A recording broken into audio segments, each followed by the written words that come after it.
The long weekend might see Canada launch new tough tariffs to retaliate against Donald Trump's America.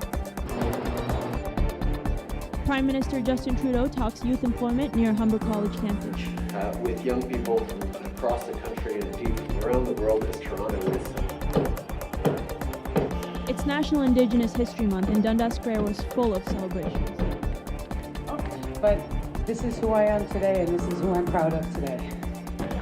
Humber News starts now.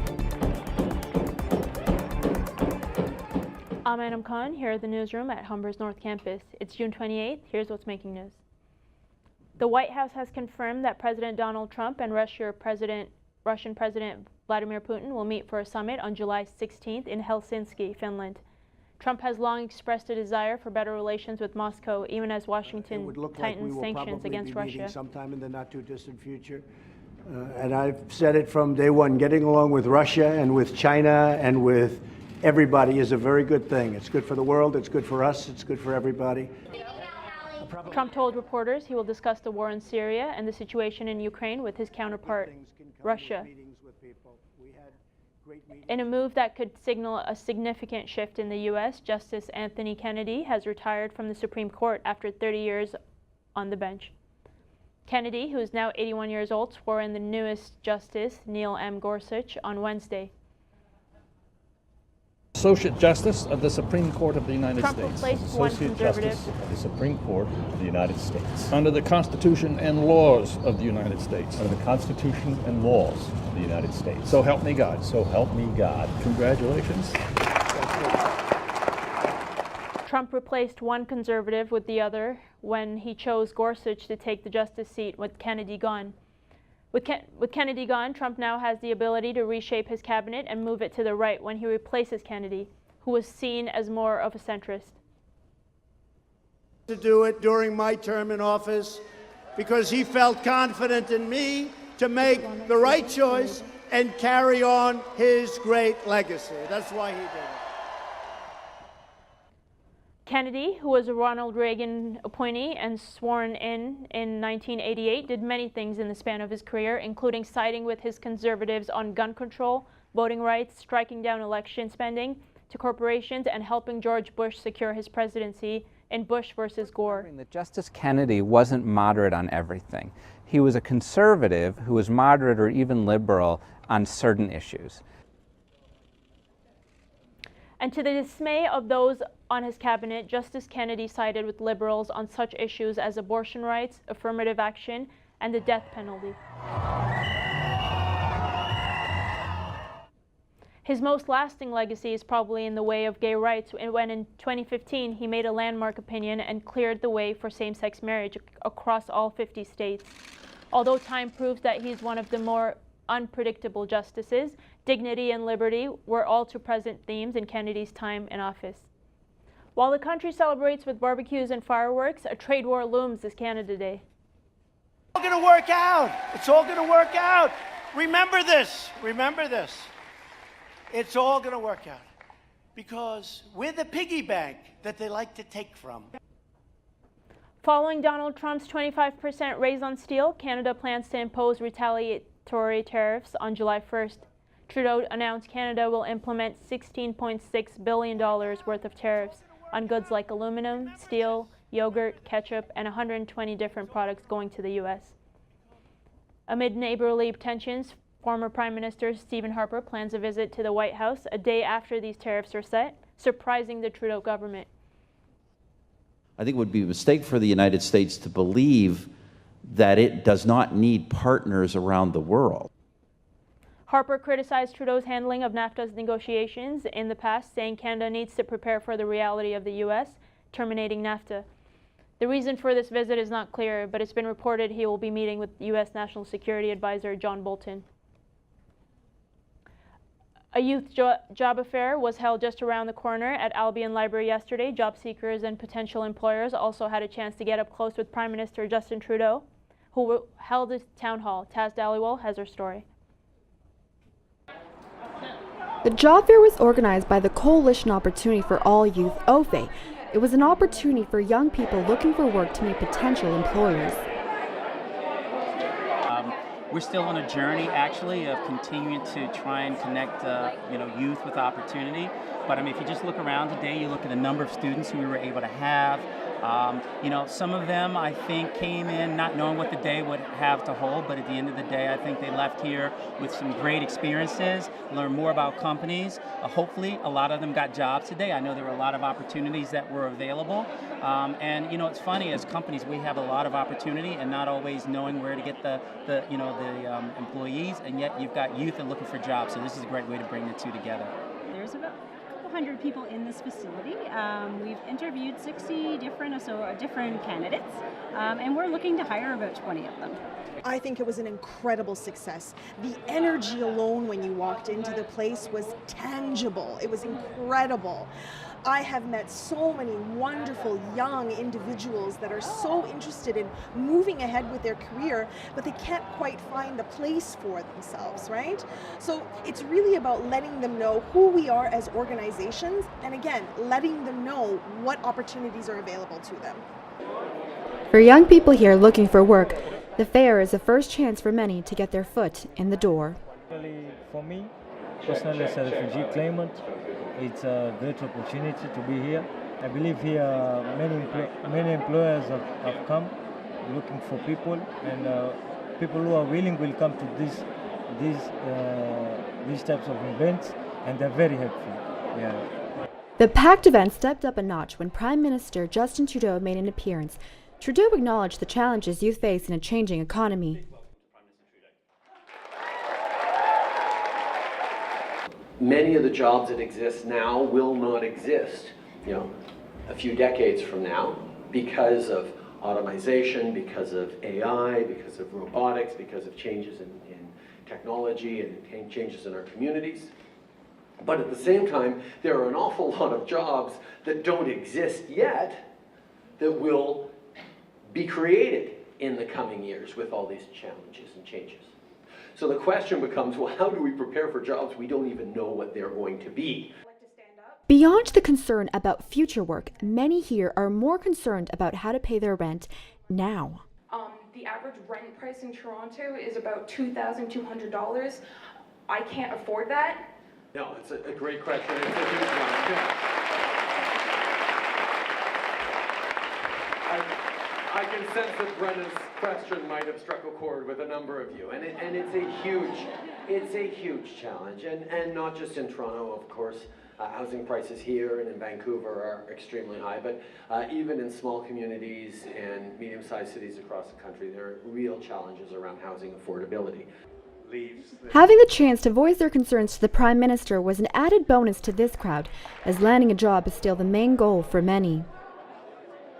And now at the end of the day, many people will leave here knowing that they had the chance to network and engage with one another, and hundreds of job vacancies will be filled within the coming weeks. For Humber News, I'm Taz Dollywall in Etobicoke. European leaders gathered today in Brussels for a two-day summit to discuss the migration crisis. The European Council summit was supposed to focus on Brexit, but EU leaders decided to turn their agenda to the destiny of 233 undocumented migrants arriving in Malta yesterday. Europa hat viele Herausforderungen, aber die German Chancellor Angela Merkel and other EU leaders are urged to tighten Europe's external border as the EU has faced exceptional pressure from the overcrowding of migrants. Millions of refugees and asylum seekers have arrived in Europe since the welcoming policies enacted 3 years ago. After the implementation of the open door policy, Merkel faced a significant loss of domestic support that threatens to end her 13-year rule. Refugee families have been settling here at Humber College since the beginning of the month, but the City of Toronto is still unsure of where the refugee families will go when students return in September. Olivia Levesque has the story. The student residence at Humber College is where a number of refugee families are currently staying. Come August 9th, however, they will have to move out to make room for incoming students. The City of Toronto is still unsure of where the refugees will go come August. Mayor John Tory has pleaded with both provincial and federal governments for help. A real partnership on making available federal or provincial facilities to house refugees and claimants, and that those governments would take some shared responsibility for those facilities. I find it difficult to believe that the other governments don't have any facilities beyond, I will say, the college dorms. Andrew Leopold is Humber College's Director of Communications. He says the college doesn't have a hand in what happens after August 9th, but right now they're just focused on making these families feel at home. Humber's contract with the city ends on August 9th, and we'll work with the city as appropriate for move out. Humber students arrive on campus for residence on August 26th, so we'll use the interim time to prepare for the arrival of our students starting in the fall. Mohammed Nisi is one of many refugees at the college. He arrived just yesterday with his family. I'm from Iran, and it took me about 5 days to get to Toronto. And why did you come to Toronto? For a better life, better educations. Olivia Levesque, Humber News. Britain's Prince William is on the final day of his tour of Israel and the Palestinian territories.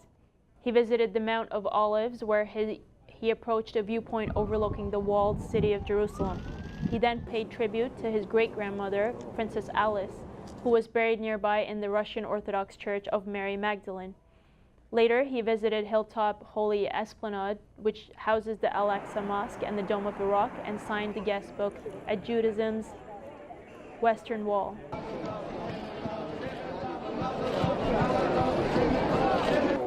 I think it's great that he's here. You know, it's the first time that a monarch has come to the Kotel in many, many decades, and I think it's a wonderful thing for Israel to have, you know, more and more acceptance in the world, so it's great. Prince William's trip is the first official visit by a senior member of the British royal families to the area. U.S. and British forces are now working alongside Thai officials in the search for 12 schoolboys and their soccer coach trapped in a cave due to floodwaters. The boys, all members of an under-16 soccer team, went missing in the Tam Long cave complex in Thailand's Chiang Rai province on Saturday.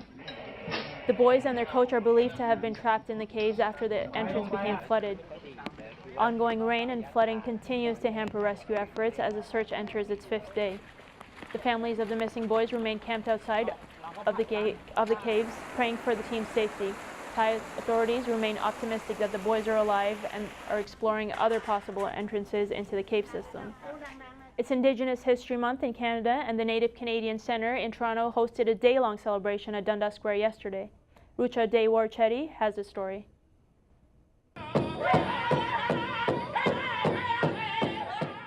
In the last few days of Indigenous History Month, Dundas Square in the heart of Toronto witnessed a very special event.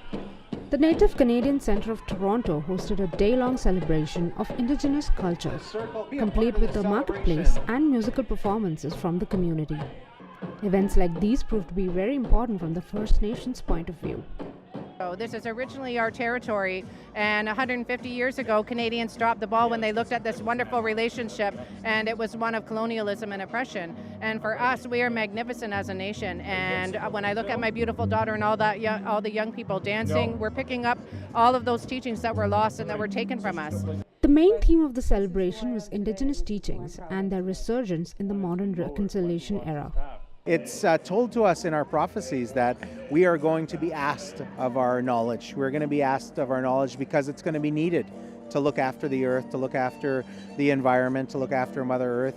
So to be able to keep those teachings and make sure that they're strong, and to be able to share them in a way that benefits everyone that's sharing the earth is important to us, and is important to fulfilling that prophecy. Not just the performances, the artisans' market set up in the square displayed a vibrant range of Indigenous souvenirs. Visitors were able to get the complete powwow experience in the midst of a busy city afternoon. I think it's great. I think it's important to recognize the Indigenous culture, to recognize the history, because again, they were the first people of Canada, right? And the fact that Canada Day is coming up, we should be much more engaging when it comes to the Indigenous culture.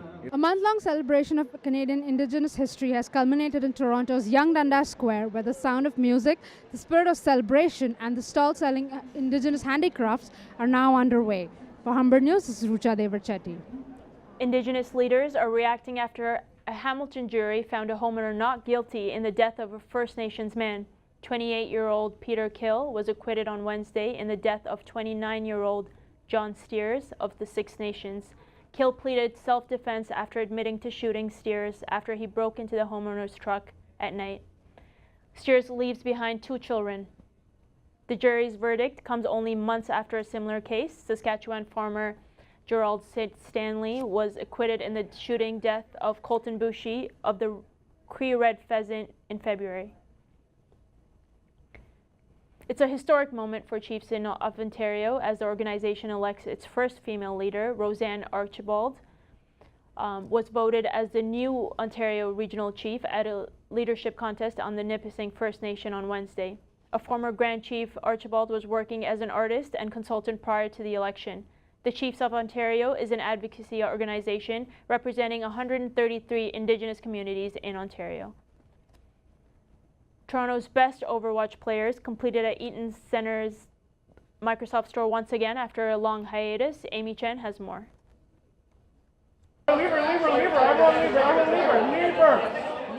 Players unleash ultimate abilities, breaking enemy shields and landing killing blows. Fortunately, it's not a real war simulation, but a video game. Overwatch player Mighty Knight was ranked in the top 500 players at the start of the season. He even brought his own mouse to the tournament. So a lot of gaming mice have lots of buttons, which mean they're really heavy and hard to aim with, but mine is extremely light, which makes aiming better and less arm fatigue. Some were dead focused on the game, while others got support from loved ones. Although super focused, players were vocal in helping their squads.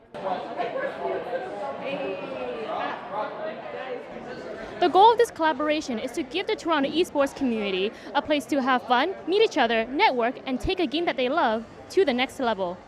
The tournament is defying expectations with more women playing the game. I think it's really cool. I actually came here by myself, so I play by myself, but I love that we have a community even in my own city who also loves playing the same game. So it's cool that I could just come in and just join any team that I want and be able to play with other people who also love to play the same game, basically, yeah. For me, it means that it shows that all our practices and dedication for this game has proven us that it has been worth it. In an intense final match between Team Broccoli from Brock University and Sheridan College's Overwatch team, Team Broccoli claimed the tournament crown and holds the bragging rights for now over the rest of Toronto's post-secondary schools. Amy Chen, Humber News. A devastating fire has taken the life of 15 people in Nairobi, Kenya. The blaze happened in one of Kenya's largest open-air markets. Local authorities estimate another 70 people are injured. According to officials, the fire broke out around 2 a.m. and spread to apartments and markets in the area. The cause of the fire has not yet been determined. Toronto's downtown east area is struggling with an increase of poverty, mental health, and substance abuse. The city is coming up with new ways to tackle homelessness. I spoke to people in downtown Toronto earlier this week. Toronto has proposed a plan to offer free mental and physical awareness to the homeless in part by offering yoga. The city is struggling to meet the needs of people suffering with poverty, mental health issues, and substance abuse. Outreach worker Greg Cook at the Sanctuary believes offering yoga is not the best option, given that the city has failed to meet its promises to offer affordable housing to the homeless. Anybody can benefit from kind of basic exercise, breathing techniques, as a chance to kind of relax and be in touch with their body. So I think offering yoga that's affordable or accessible to kind of anybody in Toronto is a really good initiative. However, I would argue that this comes across a little bit as a PR stunt by the city, and I say that because the city's failing in so many ways around responding to the crisis of homelessness right now. A recently released report from City Hall states that nearly 20,000 people relied on shelters last year. Toronto downtown east has 3 of the poorest areas in the city. It has been hit hard by the opioid crisis with a 33% increase in the last 5 years. Residents in the area see the increase in homelessness. Mental health is definitely important. I just don't feel that yoga is the way to address the mental health, and they have emotional health that they should be taken care of, again, by addressing stuff such as shelter and just food and safety and things like that. Oh, absolutely. I think It takes their mind off of other things. It's a great stress reliever and great exercise. Okay, it definitely helps taking away their bad habits, gives them something else to focus on and keep the city clean. Okay. Absolutely. The report will be headed to City Hall this week and has not yet been approved. Anam Khan, Humber News. It's a sad weekend for Toronto's music fans, as one of the city's most iconic concert venues will shut its doors after nearly 124 years. Here's Michael Furtado with the story. For almost 125 years, Massey Hall has stood as Toronto's premier concert venue. But its hallowed halls will shut its doors after this weekend for renovations until fall 2020. York University professor and musicologist Rob Bowman spoke to us about the hall's significance. Massey Hall is incredibly central to the history of live music performances in Toronto. The hall opened in June 1894. At that time, Toronto had 180,000 people. That first year, about 360,000 people, double Toronto's population, came to that hall. It was the first hall dedicated to music in the city. The hall will end its run with 3 straight Gordon Lightfoot shows this weekend. Renovations will introduce retractable seating, an updated facade, and more concert space, modernizing Massey Hall for future generations. So it's not just about ancient history. It is about that, and history is important, but it's also about the right now, and it's also about the next generation. And it's about the generation after that. It's about people who will be making music and going to see music long after you and I are both gone from this planet. It's a pretty special building. Torontonians will surely miss their city's most historic concert venue, but Massey Hall's vital role in Canada's music landscape won't slip when it returns stronger than ever in 2020. Michael Furtado, Humber News. We're going to take a quick break, but we'll be right back with the Toronto Blue Jays and your 3-day forecast.